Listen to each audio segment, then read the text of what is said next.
Então, Marquinhos, eu vou começar aqui com você, cara, se Bruno e Jared conseguirem entrar, e eles depois vão pegando aí no meio do processo. Beleza. Então, vocês já receberam, eu mandei para os e-mails de vocês, né, o material já da segunda unidade. Alguns alunos estão com algumas dúvidas sobre essa questão do conteúdo, né, porque vocês estão tendo muito conteúdo, e aí alguns alunos estavam questionando se tudo isso seria voltado só para a segunda unidade. Mas aí já adianto para vocês, não, o que vocês receberam no e-mail, que é aquele o mesmo PDF de esportivização, né, do MMA, e as duas últimas aulas que vocês receberam no Espaço AVA, aquele ali é conteúdo de segunda unidade. Esse conteúdo de hoje, ele já faz parte da terceira unidade, esportivização das lutas. Então, aquele metodologias das lutas, que foi a primeira videoaula que vocês receberam, e os princípios também voltados para a parte das lutas, os princípios pedagógicos, eles também fazem parte da segunda unidade. A partir dessas aulas de hoje, vocês vão ter conteúdos de terceira unidade. O professor Garcia pediu para que a gente, dentro do cronograma, estabelecesse um dia de revisão. Então, na próxima quarta, está conseguindo me ouvir, né? Tô. Então, na próxima quarta, eu vou fazer uma revisão. Na próxima quinta, eu vou fazer uma revisão com vocês daquelas 3 últimas aulas, né? Das 2 aulas e mais do artigo. Que uma parte do artigo vocês já utilizaram, o artigo todo vocês, na realidade, utilizaram para fazer o AVA, né, da segunda unidade, e uma parte do artigo eu utilizei na avaliação da primeira unidade. E aí esse artigo, como ele já foi para o AVA da segunda unidade, então eu decidi incluir ele também na segunda unidade para avaliação. Que aí já foi um conteúdo que vocês já tiveram, já leram, já tiveram contato, e isso facilita também já nesse processo para não ser tanto conteúdo, né? Porque não tem só essa disciplina, tem todas as outras disciplinas. E aí, a avaliação de vocês da segunda unidade vai ser no dia 8 de maio, é uma sexta-feira. E então eu vou ver com o Garcia como é a orientação que ele vai me dar em relação à aula do dia 7, que é uma quinta, né?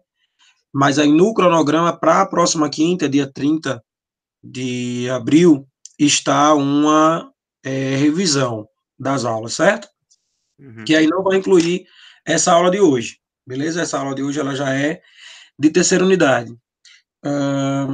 E aí vocês já viram, eu vou abrir, eu vou espelhar aqui uma aula, e você vai me dizer se você consegue visualizar essa aula, certo? Beleza.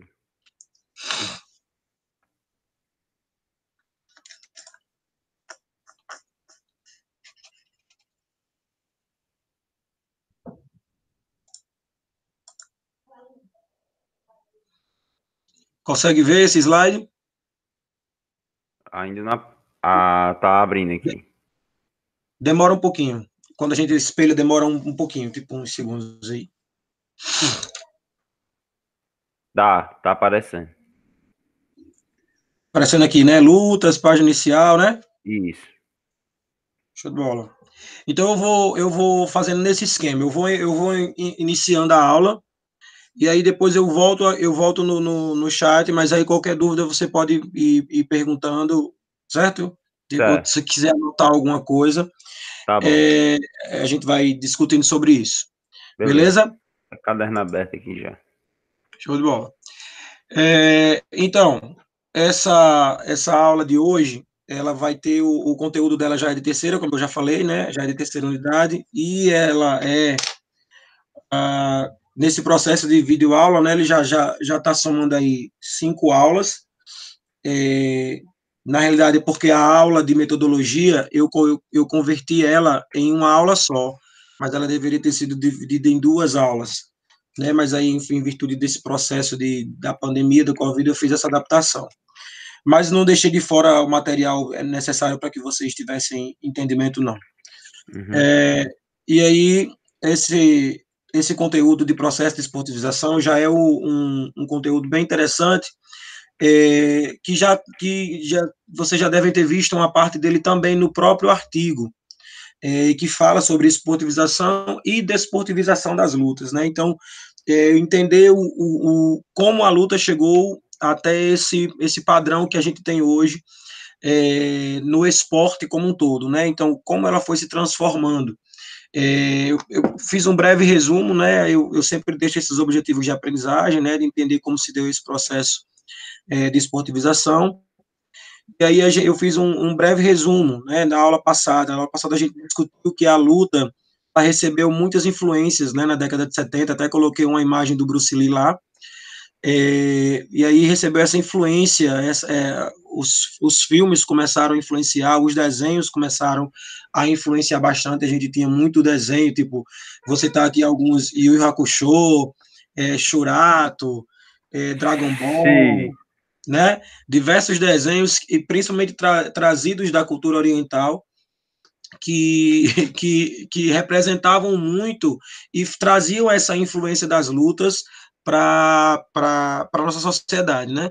Tivemos também diversos filmes, como aquele que foi revisitado, né? O Karate Kid, que foi revisitado agora recentemente não, já tem uns 10 anos também, mas foi feito um novo formato, e diversos jogos, né? E a gente jogou muito Street Fighter, Mortal Kombat, diversos jogos, né?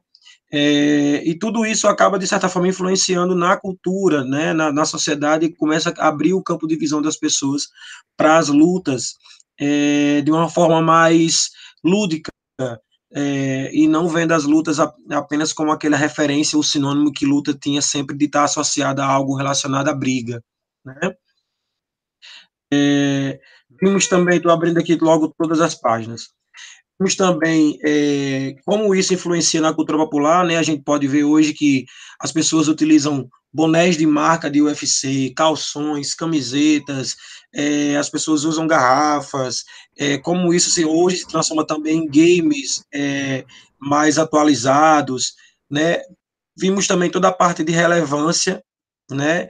Qual é a relevância de ensinar as lutas, por que é importante ensinar as lutas, né? Tendo em vista que principalmente as artes marciais, elas trazem toda uma questão cultural, né? Uma questão de filosofia que a luta envolve. E aí também essa questão da lógica interna, né? Essa característica para que a luta seja caracterizada como luta, para que essa lógica interna ela precisa apresentar aí características, as mesmas características em diversas lutas, né? E aí vimos também essa questão da classificação. Eu apresentei para vocês na aula passada 3 tipos de classificação, né? Classificação da luta quanto ao esporte, a classificação dela quanto às ações motoras e quanto à distância. Existe na literatura aí diversas outras classificações. E aí, na revisão da próxima semana, a gente adentra um pouco mais nessa parte das classificações, caso alguém, né, caso surjam algumas dúvidas. E acrescentei para vocês também na aula passada os princípios condicionantes, né? O que seriam esses princípios?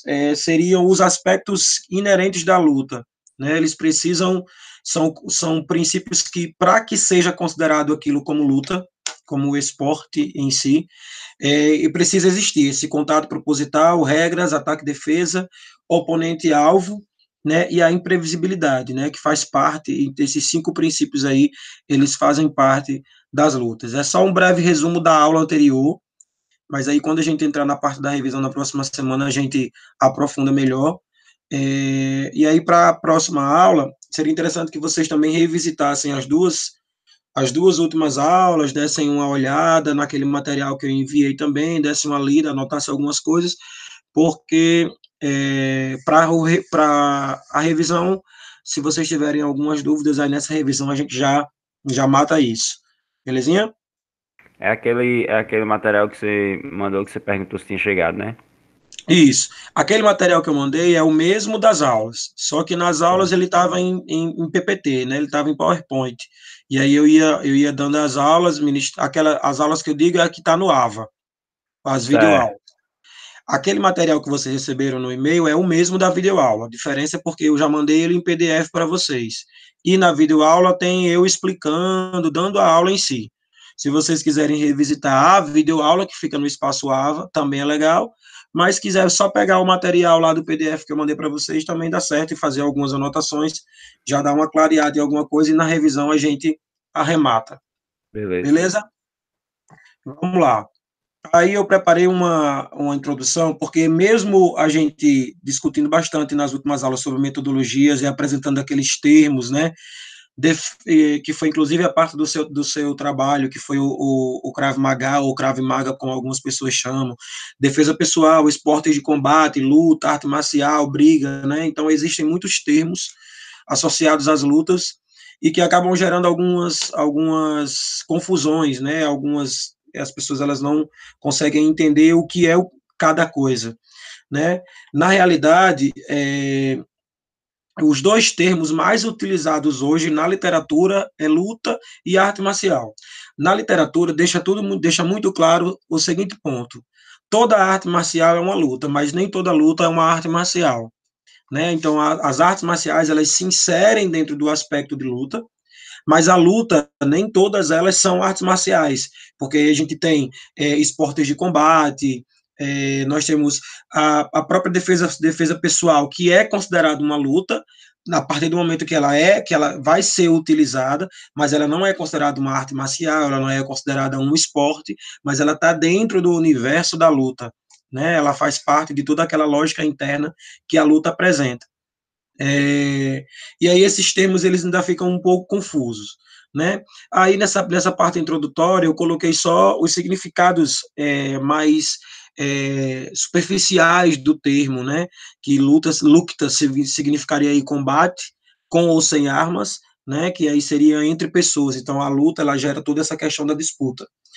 O termo arte marcial ele está muito associado à guerra, né? A gente nas aulas passadas eu coloquei isso bastante, que a arte marcial ela se originou, na literatura apresenta isso muito interessante, se originou no Ocidente, porém foi levada para o Oriente com uma força muito maior, e acabou que ela se tornou oriental ao invés de ocidental, né? Então o Ocidente perdeu essa patente em relação às artes marciais, até pela forma de fazer, porque as artes marciais envolvem toda uma questão de filosofia, mitologia, né? E isso, de certa forma, pelo termo arte marcial ser associado à guerra, né? Isso foi tendo um outro aspecto no processo de esportivização. Aí esses dois termos, lutas e artes marciais, eles são os termos que são mais aceitos hoje na literatura. Então não é incomum ver um professor, ouvir um professor dando aula de artes marciais e o tempo todo utilizar o termo luta, luta, luta, ou vice-versa, está dando uma aula de luta e tentar, e de certa forma, trocar o termo por arte marcial, porque são dois termos muito utilizados e que se assemelham muito dentro do processo de esportivização. E aí, características bem interessantes desses dois termos, né?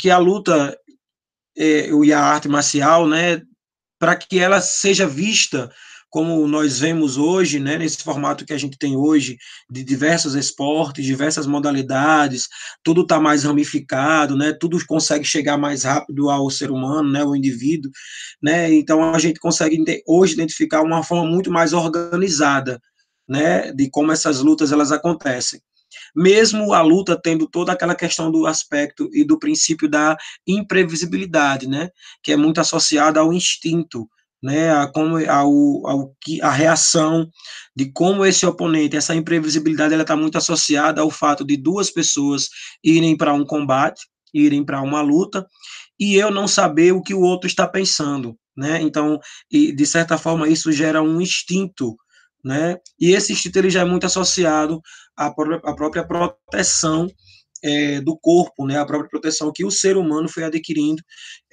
durante a evolução histórica. E essa proteção ela foi evoluindo ao ponto de se transformar num dos princípios da luta, que seria esse princípio da imprevisibilidade.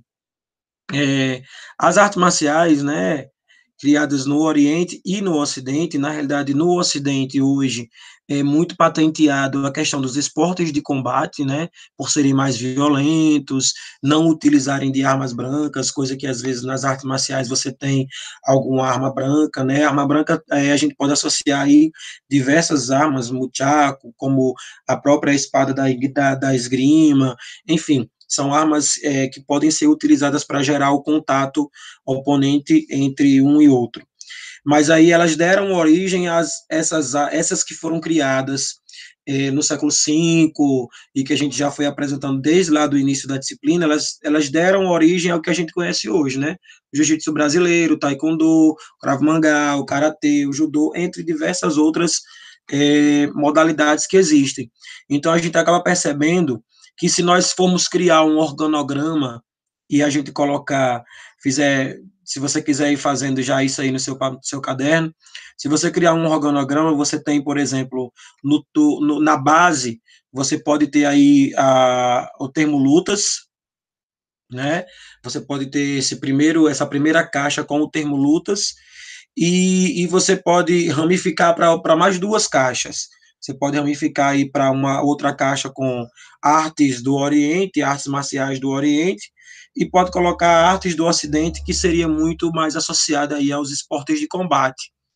E a partir dessas duas, diversas outras ramificações, elas foram surgindo, né, como esses exemplos que eu coloquei aí. Na última aula, eu até citei E, licença, falar, lutas, artes do Oriente. artes marciais do Oriente seria uma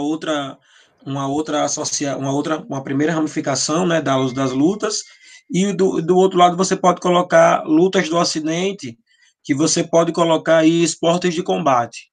Em cima, né? Isso. E a partir delas, depois você pode ir preenchendo as caixinhas, você pode colocar diversas ramificações, tanto para Oriente como para Ocidente, que elas vão dando origem aí a essas outras modalidades, né? Mas aí é como se a gente tivesse, a partir dessa base, toda a influência que nós temos para hoje termos, como um dado que eu apresentei na aula passada, mais de 300 tipos de luta, né? Então, são muitos tipos de luta, que isso envolve muita questão do regionalismo e da questão cultural também, que isso é muito importante a gente entender, né? Muitas tribos ainda apresentam lutas coletivas, né? E que de certa forma, para alguns estudiosos, isso pode não parecer luta, mas é luta no sentido de ter um espaço organizado, de ter golpes específicos, né, de ter o contato com o outro, assim como é a capoeira, né? A capoeira, ela hoje, por muitos, não é considerada como luta, mas a capoeira é uma luta dentro do seu processo histórico, porém maquiada como formato festivo, né, que acabou fazendo com que as pessoas confundissem ela com dança, mas é algo que envolve um contato entre duas pessoas, que pode sim ter um espaço organizado para isso, que a gente viu que é uma das características de luta, ter um espaço pré-estabelecido para isso, que tem golpes específicos, né, que tem uma cultura que envolve músicas específicas, então tudo isso que faz parte dessa cultura da capoeira, também existem diversas outras modalidades que não são tão reconhecidas, e que talvez sofram esse mesmo preconceito que a capoeira acaba sofrendo.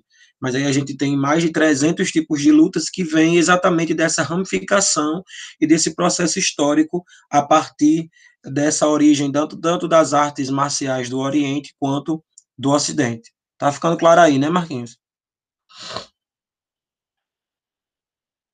Tá ficando claro, filho?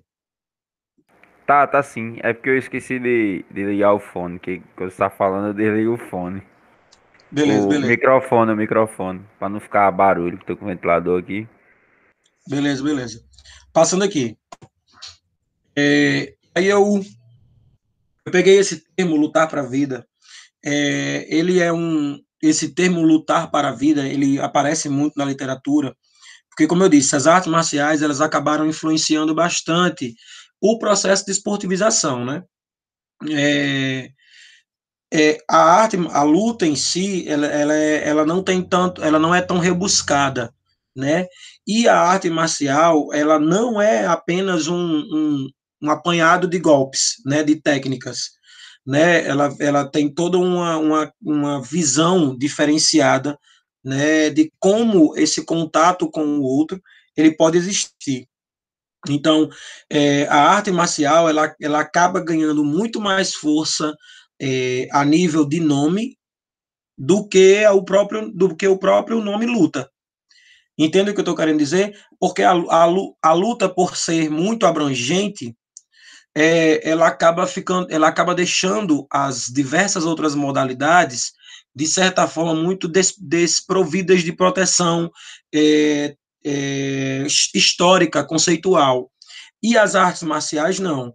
Como ela tem todo esse conjunto de filosofia, princípio educativo, né, algo que é direcionado para você utilizar na vida, então, de certa forma, isso acaba gerando, no processo de evolução das lutas, gerando uma força muito maior das artes marciais em si, do que das artes ocidentais. Então, acaba que as próprias artes marciais orientais influenciaram nos esportes de combate, que são artes marciais ocidentais.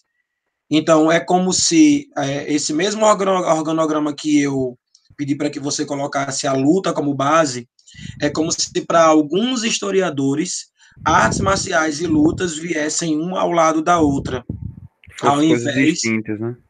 isso, ao invés das artes marciais serem já uma ramificação das lutas. Mas, como eu apresentei para você no começo, nem toda arte, nem toda luta é arte marcial. Então, a discrepância, né, a discordância entre os pesquisadores está exatamente nisso, porque nem toda luta é uma arte marcial, né? Toda arte marcial ela pode ser considerada um combate, né? Uma luta, mas o contrário não. Então a quebra, a discordância entre os pesquisadores está exatamente aí. Porém a gente não pode deixar de lado, né, a evidência de que as artes marciais influenciaram muito. Por exemplo, o MMA ele é um esporte de combate, né? Que já vem do UFC, essa logística deles. É um esporte nascido no Ocidente, né, uma derivação do Ocidente, mas que tem diversos aspectos filosóficos que se assemelham a aspectos filosóficos das artes marciais do Oriente. O respeito ao próximo, né? Tem todo um conjunto de filosofia, tem toda uma preparação, princípios educativos para mostrar que depois que termina a briga não tem uma rivalidade, né? Então, todo esse formato que a gente conhece hoje de diversas artes marciais, não só orientais, mas eles descendem dessas artes marciais orientais, né? Exatamente por ter esse conjunto de filosofia que em muitas lutas não tem, em virtude do regionalismo, né, em virtude desse conjunto né, de diferenciação que vai existir aí de cultura para cultura. Nesses princípios, eu coloquei aí alguns, por exemplo, justiça, coragem, bondade, cortesia. Apresentei no próximo slide, eu coloquei até alguns conceitos sobre cada um desses. Mas esses princípios aí das artes marciais, eles praticamente existem hoje em todas as lutas que nós vemos, né? Então a gente é algo que esses princípios eles acabam corroborando com a parte da literatura que diz que as artes marciais vêm aí paralelas às lutas, né? Por exemplo, na justiça, né, o indivíduo ele precisaria ser capaz de tomar uma decisão sem hesitar, sendo justo, né, objetivo em todas as circunstâncias, né? E aí o julgamento que é feito dentro desse princípio da justiça, ele precisaria ser muito baseado de acordo com a verdade, né? Coragem seria o que associada a toda a parte de enfrentar os desafios, a tomada de decisão, né, dentro do combate, né, tomar as decisões adequadas e corretas. E esses princípios eles são princípios associados. Então eu não consigo, o indivíduo ele não é orientado a ser justo, mas não ter coragem, ou a ser corajoso, mas não ser justo. Ele precisa associar esses princípios dentro daquele mesmo indivíduo. Então, a bondade, associada a toda a parte de generosidade, de ser paciente, tolerante, né? A cortesia, que é o respeito, né? As boas maneiras de comportamento. Então, esses princípios, eles são associados a toda a parte dos princípios filosóficos que eu acabei de citar, que as artes marciais acabam levando a todas as outras lutas, né? O desapego, né? Agir sem o egoísmo, a sinceridade, falar a verdade, defender, ser fiel ao que ele acredita, ser fiel à palavra, né? Ser fiel ao que ele defende. E essa defesa está muito associada também à honra, né? Que essa defesa de dignidade muito associada à honra e à modéstia, né? Essa não elevação do ego, o não ser pretensioso, o não ser arrogante. Isso aí a gente não encontra tanto nas artes ocidentais, né? E aí eu já peguei esse ponto da modéstia para, por exemplo, no MMA, a gente vê um pouco de arrogância, né? De pretensão por parte dos lutadores, mas muito associado também A questão de venda, né? isso, a comercialização que a própria luta tem, né? E acaba que isso associa essa falta de modéstia ao lutador, né? Ao oponente, sendo que isso talvez não seja o princípio mais importante dele, mas que ele precisa se adaptar àquilo porque vende, porque é o comercial, né? E eu já pego esse ponto também para dizer que muitas das artes ocidentais, né, dentro desse processo de esportivização, muitos acabaram perdendo alguns desses princípios, né, na página seguinte, outros princípios também são apresentados.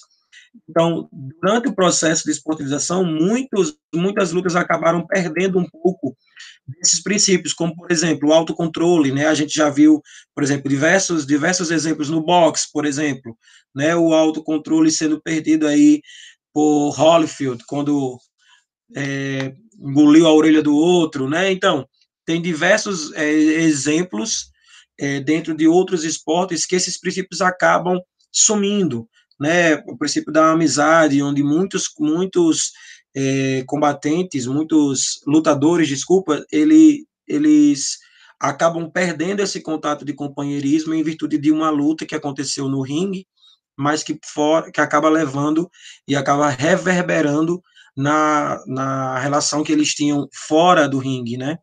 E aí tem diversos outros, como fidelidade, né, a paciência, né, serenidade, essa autoconfiança sem ser associado ao ego excessivo, e eu acho que um dos principais aí também é associado ao respeito, né? Então, esse conjunto de princípios são um conjunto de princípios das artes marciais que dentro do processo de esportivização das lutas, alguns foram perdendo, outros foram ganhando mais ênfase, mas faz parte desse processo de esportivização entender que as artes marciais acabaram influenciando muito mais no esporte, como nós vemos hoje, do que o próprio conceito de lutas, né? O próprio conceito de lutas. Porque como as lutas deixavam tudo muito abrangente, e as artes marciais orientais elas traziam esses princípios, então acabou que as artes marciais começaram a ter uma influência muito grande, né, no processo. Eu coloquei até alguns outros princípios, mas que são associados a algumas lutas. Por exemplo, no Taekwondo tem a cortesia, a integridade, né, a perseverança, o autodomínio, né? No judô tem o princípio da máxima eficácia. Então você vai percebendo aí, Marquinhos, que até alguns princípios foram começando a ser adaptados e foram começando também a surgir outros princípios dentro das modalidades, das ramificações que foram surgindo durante o processo de evolução e de esportivização, né? E aí, mas você a gente começar a associar aquela base de princípios, a gente sempre vai conseguir encontrar um viés de ligação com aqueles princípios iniciais das artes marciais, mas que aí acaba que o ser humano ele vai oferecendo algumas adaptações, né, com base no que ele acredita. Isso é dito até pela própria até a respeito da própria Bíblia, né? As traduções elas foram ganhando muito o reflexo de quem estava ali traduzindo ela, mas a essência é a mesma, né? Então a mesma coisa meio que se associa aos princípios voltados para as artes marciais. Tá ficando claro aí, nego? Tá sim, tô só anotando aqui. É porque eu esqueço quando eu falo, eu esqueço que eu desligo o microfone, entendeu? boa, de Aí boa. quando eu olho, já passou batido já. De boa. Eu coloquei agora, agora a gente vai ver, eu coloquei agora algumas citações. Essas citações elas são muito importantes para entender o processo mesmo. E eu coloquei as citações porque fica muito mais interessante do que apenas eu dizer o processo de esportivização foi assim, assim, assado. Mas é interessante a gente entender como esse processo ele realmente aconteceu, né? Então, por exemplo, Martins e Kanashiro, né, ele fala que as artes tinham o objetivo de sobrevivência. E aí a gente já vê uma característica muito associada às lutas, né? Quando o homem começou a lutar, ele começou a lutar sem perceber que aquilo era luta, né? Era sobrevivência, né? E aí, à medida que o tempo foi passando, à medida que esse homem foi evoluindo, ele foi ganhando novos espaços, né, na sociedade, foi ganhando novos territórios. Então, as lutas, as artes marciais, elas foram ganhando novos significados, né? E aí esses novos significados, entre eles tinha aí toda a parte da espiritualidade, que já era algo muito relacionado também à religião, né? As lutas para alguns deuses, né? E essas disputas por território começaram a existir com muito mais força, né? Então, a gente já começa a ver aí, se a gente parar para pensar, por exemplo, diversos seriados apresentam isso muito claramente.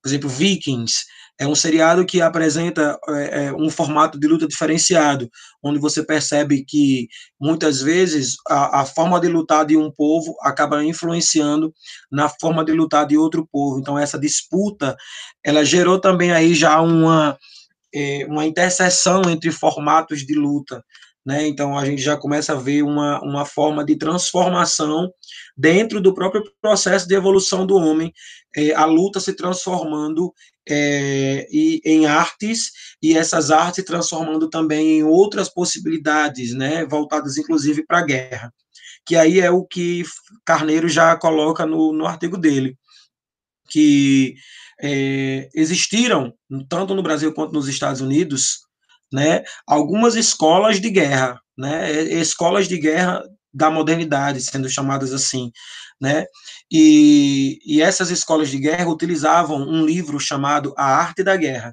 Esse livro ele foi criado no século IV, né, então é um livro de Tzu, que se pauta nas artes marciais, mas que foi utilizado a essência da arte marcial para ensinar escolas de guerra. Então, aí você já começa a ver um outro processo de transformação é, das artes marciais sendo utilizadas de forma bélica, né, em forma de guerra. Né?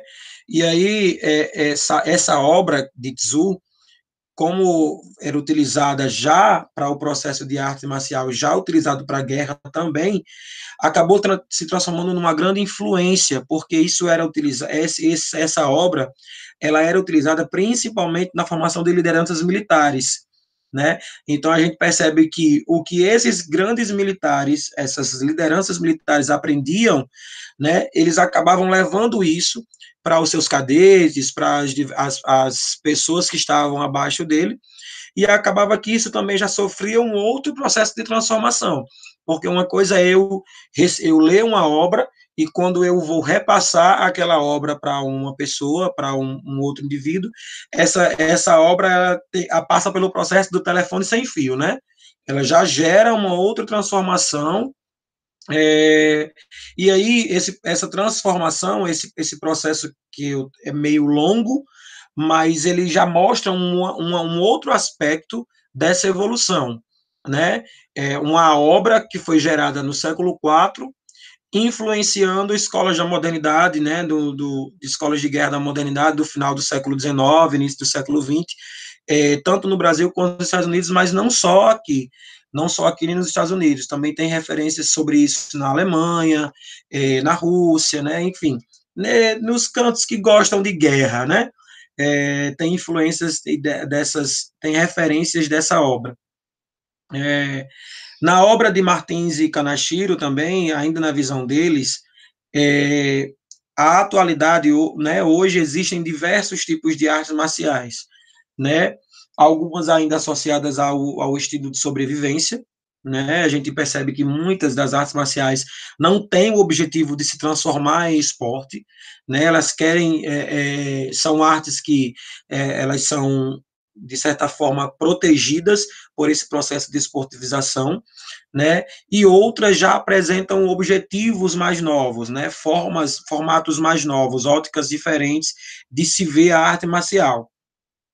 Nesse segundo formato, né, nesse novo formato que a gente vê das lutas, a gente consegue identificar claramente essa modificação do estatuto epistemológico, né, da história da arte marcial, que ela e ver como ela sofreu essa transformação. Porque se a gente parar para avaliar, o jiu-jitsu brasileiro sofreu transformação do jiu-jitsu oriental, né? E não só esse, mas diversas outras artes marciais, elas começaram a sofrer essa transformação.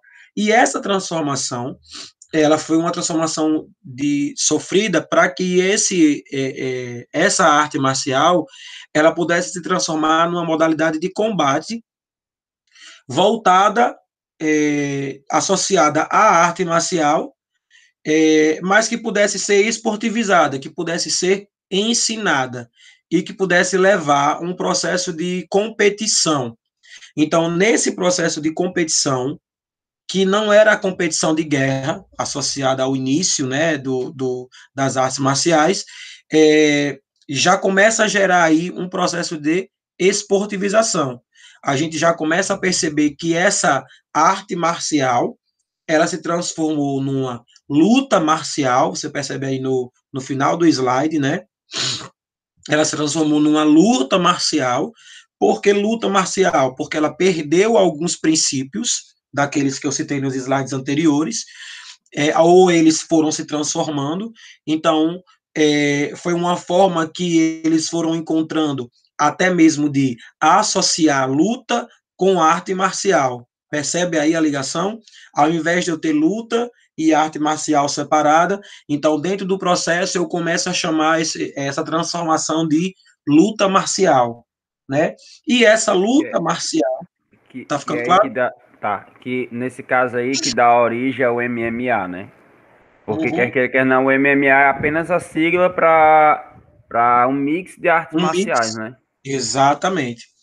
E aí, essa associação da luta com a arte marcial chega numa transformação e numa conceituação de luta marcial, e essa luta marcial acaba sofrendo também toda uma influência de esporte, toda uma influência de esportivização que passa pelo processo também da venda, né? A gente sabe que hoje, no próprio artigo, fala muito que o futebol sofreu influências, o handebol sofreu influências, o basquete sofreu influências, então nada mais justo do que o processo de comercialização influenciar também aí nas lutas, né? Então a luta marcial ela acabou também se transformando aí e ganhando também um novo nome ou um nome assemelhado de luta esportivizada, mas ainda com todo um conceito marcial, com toda uma logística e uma ótica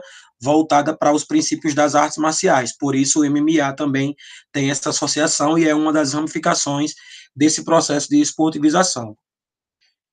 Que bom que você está entendendo, que bom que está ficando claro. E aí, ainda nas citações que eu selecionei para clarear essa nossa ideia de esportivização. A gente fica muito claro aí, né, dentro dessa logística temporal, que as artes marciais elas são mais antigas do que o esporte, né, do que a luta esportiva, né, porque a gente percebe que houve uma evolução de arte marcial para essa transformação da parte bélica para chegar à luta marcial e se transformar em luta esportivizada, né? Ou esporte de luta, como algumas pessoas chamam, esportes de luta também é um dos termos que pode surgir aí na literatura. E aí, esses esportes de luta, esportes de combate, né, utilizam técnicas, táticas, estratégias de oposição, imobilização, tudo isso muito associado aos próprios princípios pedagógicos da luta, né, que a gente viu na aula passada, regras, oponente-alvo, né, imprevisibilidade, né? Então, esses elementos que surgem no esporte de combate também acaba se assemelhando às artes marciais, porque também apresentam aí elementos como respeito às regras, integridade física, a moral dos colegas, né? E aí ainda entram outras regras, outros detalhes, que são detalhes voltados para o esporte de combate, especificamente, como a diferenciação entre gêneros, né, que é muito associado hoje, a gente precisa deixar isso muito claro. Hoje a gente tem luta de mulher, luta de homem, né, toda a questão de peso, a questão da altura também é verificada para que exista ali de certa forma, uma igualdade entre os combatentes.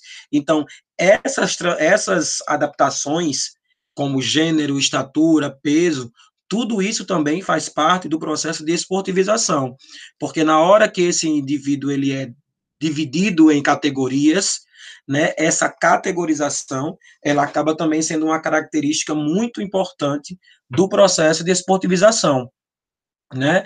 É, porque categoria já está dizendo, a gente tem no futebol é, as categorias de base, né, sub-17, até chegar na seleção principal.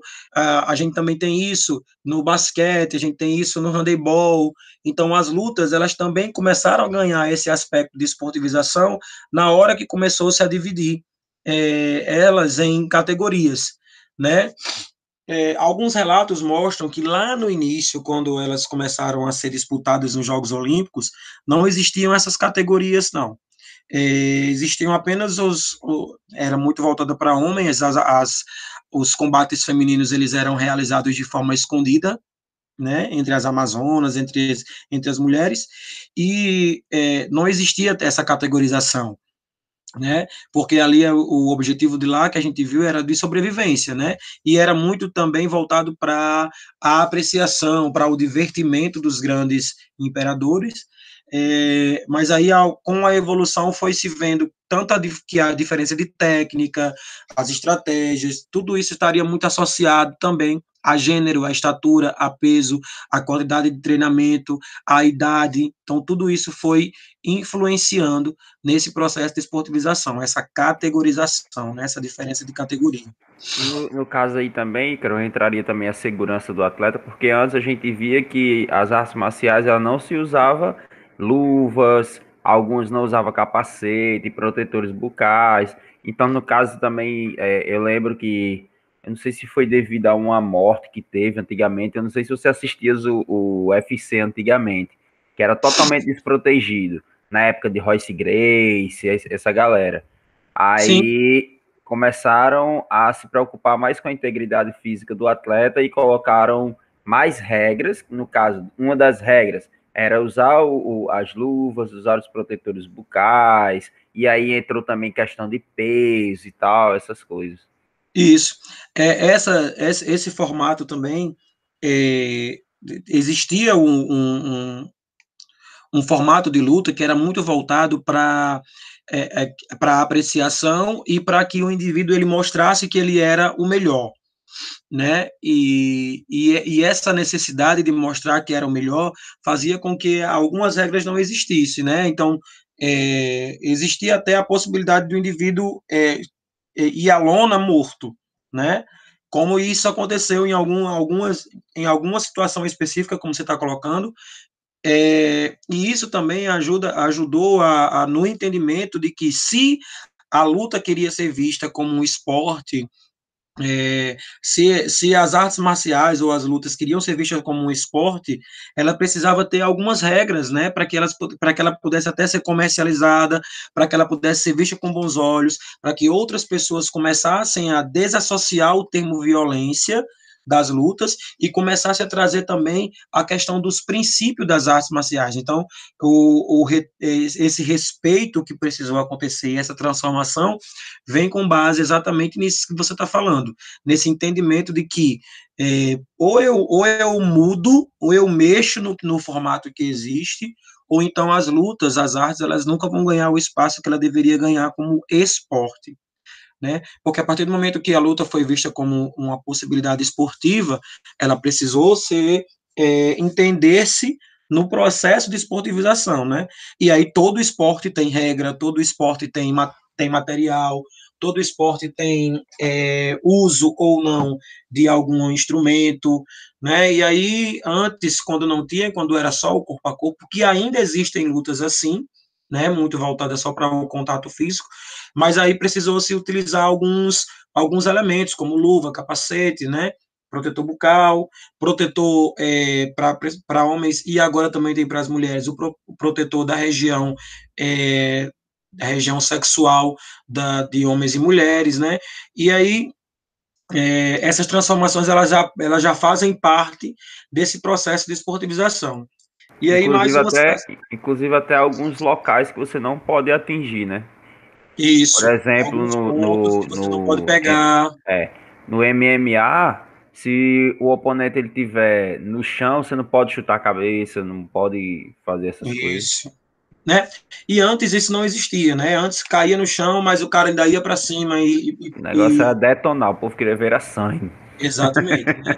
Então a gente percebe que aí os esportes de combate fica muito claro essa junção de referências, né, que eu fui colocando aí, fica muito claro que a gente percebe que esses esportes de combate que nós temos hoje, eles derivam claramente das artes marciais, né? E isso é muito formalizado, é muito visto, formalizado, principalmente quando o esporte de luta ele começa a ser oficializado, né? E aí ele é muito interessante também. Uh, eu coloquei essa citação de Júnior, de Pimenta, que ele diz assim: uma arte marcial de valores bélicos e religiosos para um esporte de rendimento, onde busca-se aí uma maximização dos resultados, onde essa maximização de resultados, onde esses resultados, ele é o objetivo principal, né? Ele é o foco dos seus praticantes. E aí, quando a gente fala de maximização de resultados, hoje a gente não entende mais maximização de resultados como o oponente no chão. A maximização de resultados ela está muito mais associada à evolução individual, né, do próprio combatente, do próprio atleta, em evoluir, ele crescer, ele melhorar. Né? Então, essa maximização ela não está mais voltada a simplesmente detonar o oponente, né? E sim em evoluir. Então, é uma transformação daqueles valores que a arte marcial tinha, só que levado para o aspecto bélico, para as guerras e para a sobrevivência, e transformando tudo aquilo para um esporte, trazendo todos aqueles princípios para um esporte de rendimento, onde o principal rendimento dele seria essa evolução dos próprios praticantes, né? Então esse processo de esportivização ele é algo muito bonito. Eu acho muito interessante sair dentro da cultura que nós visualizamos no esporte, sair do que era e hoje a gente tem diversos aspectos, diversas lutas. É bem verdade que muita gente hoje, muitos atletas procuram as lutas também para soltar um pouco da energia, né? De extravasar. E acaba isso também trazendo alguns pontos negativos para as lutas. Mas isso aí é um ou outro, né? Os E caras se aí, empolgam demais, né?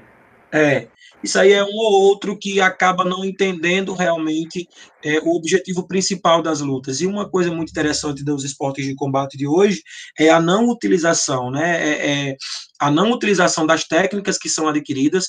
Eles não estão ali para aprender a autodefesa, para aprender a se defender ou aprender a pegar as técnicas, utilizar as técnicas que eles aprendem no meio da rua, a hora que der vontade. Não, isso também Tem, faz parte até dos princípios que eles aprendem no processo de ensino das artes marciais, né?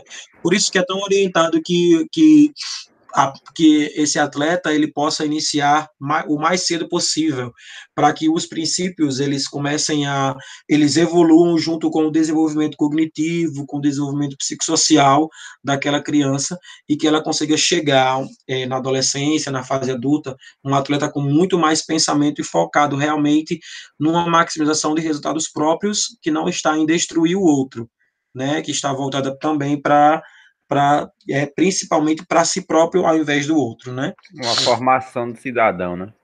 Exatamente. Então, aí são mais duas citações, né, que é só para finalizar esse processo, esse entendimento do processo de esportivização, né? Então, esse processo de transformação de luta marcial ou em luta esportiva, como a gente conhece hoje, ou até mesmo uma simples prática corporal, foi confundido diversas vezes, né? E aí muitos autores ainda ficam brigando, né, para classificar, para encontrar sinônimos, né, sendo que a gente pode sim deixar a base chamada de luta, né, sendo que essa luta ela gerou aí todo um conceito filosófico, um conceito religioso que foi ganhando uma força de arte marcial e que foi transformando essa arte marcial em luta marcial até chegar em luta esportiva, né? No campo esportivo, Gomes ele coloca exatamente o que a gente já vem discutindo, né? Que regras, objetivos, essas características de transformação da luta em esporte, né? É o principal ponto que faz a gente entender como esse processo aconteceu. É o que você também colocou agora no seu comentário, né? A criação de regras que faz com que os praticantes estejam protegidos dentro daquele aspecto, dentro do que eles estão se propondo a fazer. E a partir do momento que não tem a regra, né, isso descaracteriza o processo esportivo, né? E aí, no entanto, é muito importante entender que as lutas. Vou ler esse último ponto. É muito importante entender, né, o entendimento das lutas corporais para além da dimensão esportiva. Olha que coisa interessante. Eu preciso entender o processo de esportivização, mas eu não posso pensar o tempo todo na luta como esporte, porque se eu esquecer dos princípios, né, por exemplo, o futebol, muitas vezes se esquece dos princípios do futebol, né, e acaba indo para a briga, o formato de torcer, ele tem uma ruptura, enfim, a mesma coisa acontece nas lutas, principalmente por já envolver um contato de certa forma, de violência, né, um contato físico entre um e outro, que por muitas pessoas é visto como violência, mas que é uma aplicação de técnicas, né, e aí na hora que eu tenho isso utilizado a meu favor e eu esqueço dos princípios, né, eu descaracterizo o processo de desportivização, né, e essa dimensão esportiva ela é uma das principais características do processo de esportivização, né? Essa dimensão esportiva que a gente já foi colocando agora, essa a adaptação de regras, categorização, né? Transformação da luta em esporte como um todo. Então a gente percebe que esse processo de esportivização ele sofreu, né? Durante toda a sua evolução, mas que hoje ainda sofre hoje, né? Algumas têm discriminação em relação à luta, em relação a gênero, se mulher pode praticar ou não. Ainda existem alguns tabus desnecessários, mas exatamente por essa confusão, por essa falta de informação, que acaba associando as, a, as lutas esportivas, né, as lutas corporais, à violência, que muitas vezes vem do próprio praticante, muitas vezes vem do próprio, né, do próprio lutador. E o mesmo esquece os princípios, né? A, Exato. a vontade de ser o melhor, sei lá, sobe tanta cabeça que os caras passam a extrapolar, né? Exatamente. Esses três tópicos aqui são tópicos que nós discutimos já. É, fala sobre o processo do momento em que as artes marciais chegaram ao Ocidente, né, o momento em que ela se ocidentalizou, ela se esportivizou, né? Então é como se o Ocidente tivesse sido a maior influência desse processo de esportivização, né? Porque a partir do momento que chegou aqui, elas começaram a ser adaptadas para os formatos de competição, né? E isso, por isso que existem tantos formatos, tipo Jiu-Jitsu do Brasil, né? Vão existindo outros formatos exatamente por conta dessa adaptação. E hoje, a maioria das modalidades de esporte que a gente conhece, elas já têm um lado esportivo. A maioria das lutas e das artes marciais, elas já são hoje adaptadas para uma característica esportiva. Ela pode ainda hoje ser praticada sem o cunho esportivo. Existem diversos lugares no mundo que praticam karatê, que praticam kung fu, sem as características adaptadas para o esporte, ainda com a essência original, e aí automaticamente isso não pode ser caracterizado como esporte, e sim como arte marcial, mas a partir do momento que ela entra no processo de adaptação das regras, né, então ela já se entende ali como uma luta esportiva, como um esporte de luta, né, como é chamado aí hoje em diversas competições. Show de bola, meu filho? Eu deixei para você aí algumas considerações Tranquilo. finais. Coloquei umas referências também, sempre de tudo. Voltar aqui para Já minha acabou a aula? cara. Diga aí. Ele foi A gente vai ligeiro, viu, conversando, rapaz? Passou conversando ligeiro. e vai. A gente vai conversando e vai esquecendo. É, então, esse processo de esportivização, Marquinhos, é um processo muito importante de se discutir.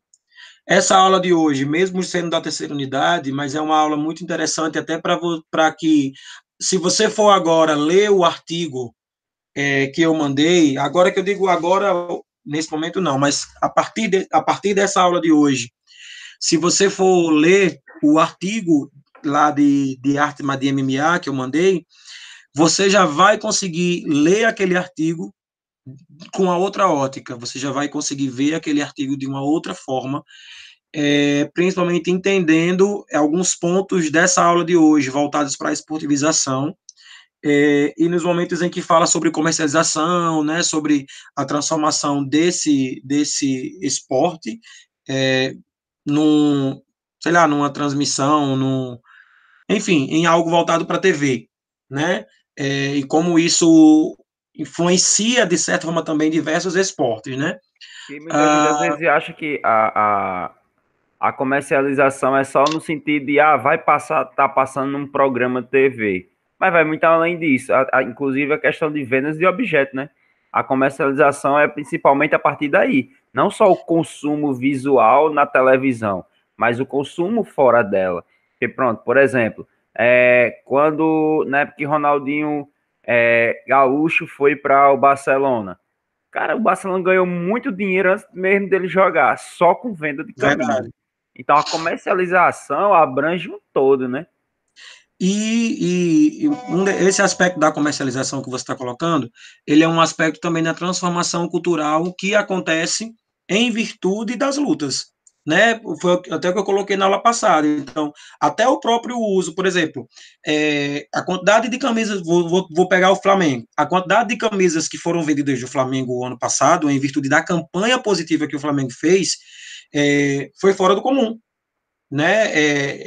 Nunca tinha sido vendido tanta camisa do Flamengo.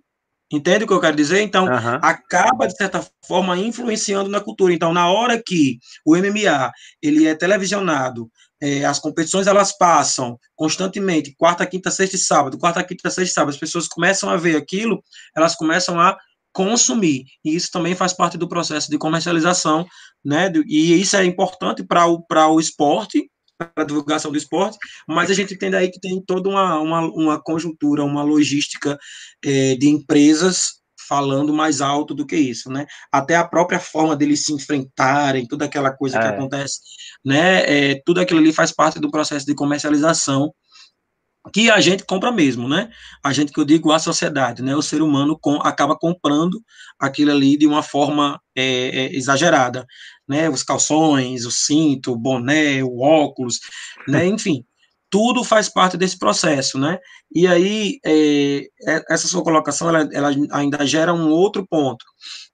muitas vezes, a arte marcial, eu digo a oriental, não o esporte de combate, que é ocidental mesmo, né, porque o MMA ele é esporte de combate ocidental, mas a arte marcial acaba perdendo um pouco a sua força, né, dentro desse processo, porque a arte marcial mesmo, jiu-jitsu, taekwondo, karatê, né, ele ainda se prende muito aos princípios e acaba não tendo tanta venda, não tendo tanta comercialização, O né? karatê é E, um exemplo disso. é, Que eles estão mais né? voltados para filosofia de vida do que comercialização.